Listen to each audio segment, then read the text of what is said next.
Hands down, the most important shader in Blender has to be the Principled BSDF. It's just jam-packed with so many features and options, it can accomplish so many different effects. It's such a vital material shader that Blender puts it as a default shader when you create a new material. It's just that important. In today's video, I'd like to take a quick tour with you to explain the main and most essential features of the Principled BSDF shader. I'll also explain, when relevant, the differences between Eevee and cycles. Let's get started.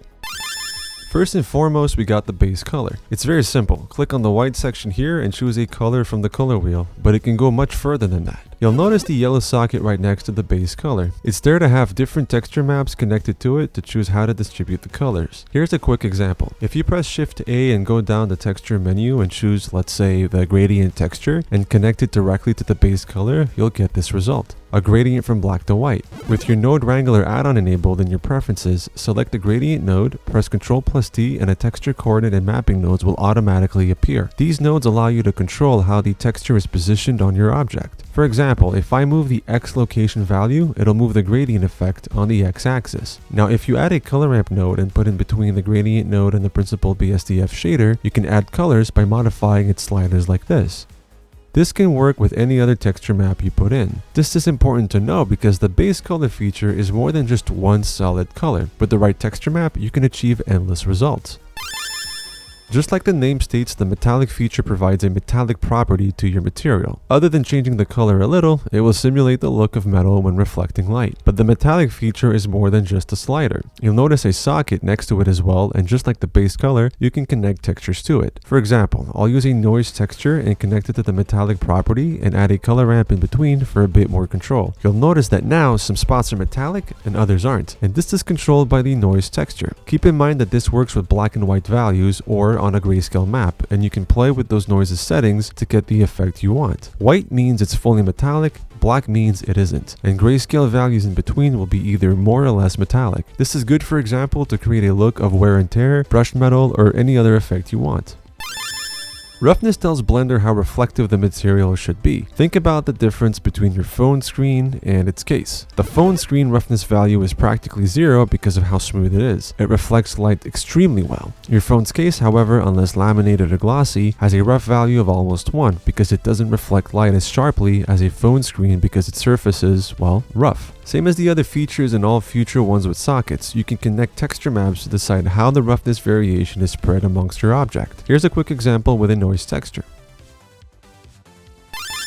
IOR, or index of refraction, refers to a glass-like material, something that's see-through. Specifically, IOR is an index value that tells how does light bend when going through an object. If the IOR value is closer to 0, it's like air and light barely bends, but if higher, the light will bend more. However, for the IOR to work, you need to also enable your transmission value a little lower down the Principled BSDF shader. So just to be clear, to enable the IOR effect, have the transmission set to 1 and then play with the IOR slider until you get the effect you want. And this is where Eevee fails and Cycles succeeds. This glass effect works extremely well with the Cycles render engine, but is pretty much defective with the Eevee engine. In Eevee, you have to play with many different settings and it doesn't replicate the correct refraction effect at all. So when wanting to use an IOR effect, make sure to use the Cycle render engine. The alpha feature is one that offers transparency.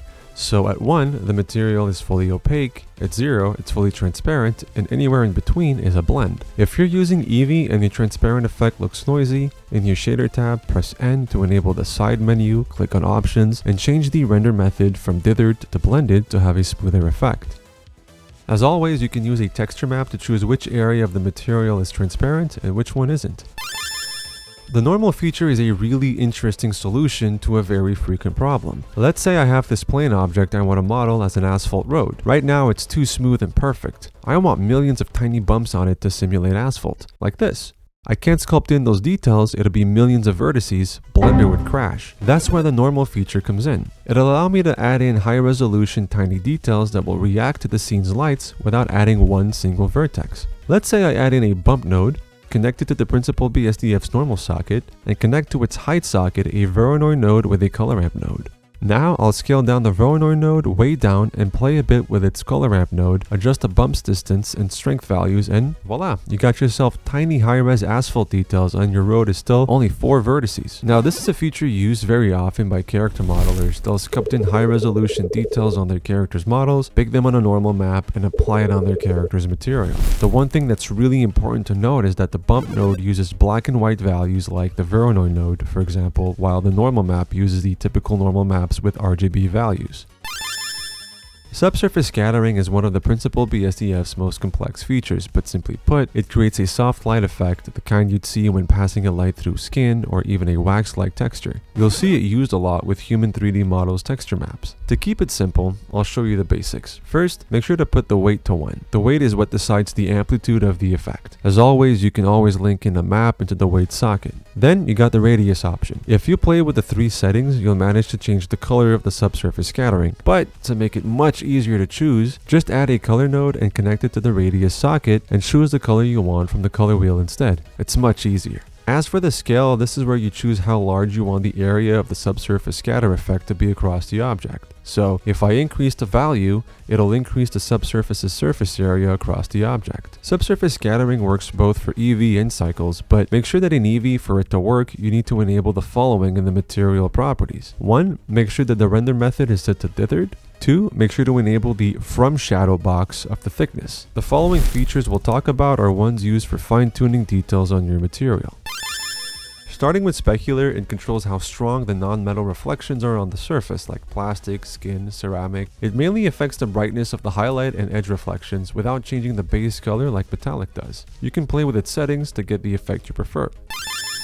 Coat adds a second thin glossy reflective layer on top of the material like varnish or car paint. It creates an extra sharp highlight that sits above your main roughness and reflections. As always, play with its settings to get the effect you're looking for. Sheen adds a soft, fabric-like highlight that's strongest at grazing angles, helping materials like cloth, velvet, and suede feel more realistic. It's basically a fuzzy edge glow rather than a shiny plastic metal reflection. Thin film simulates a very thin, transparent layer on top of your material that creates iridescent colors through light interference like soap bubbles, oil slicks, or CDs. The thickness parameter controls how strong and colorful the effect is. It works with cycles, but not as much EV and needs specific requirements to work, such as very low to no roughness and the transmission set up to 1.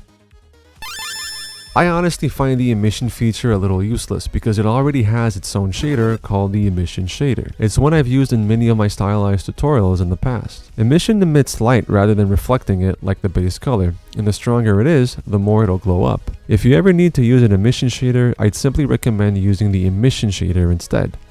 And this is it for the Principled BSDF shader. I hope you've enjoyed this and learned something new today. If you have any questions, leave them in the comment section below and I'll get to them as fast as I can.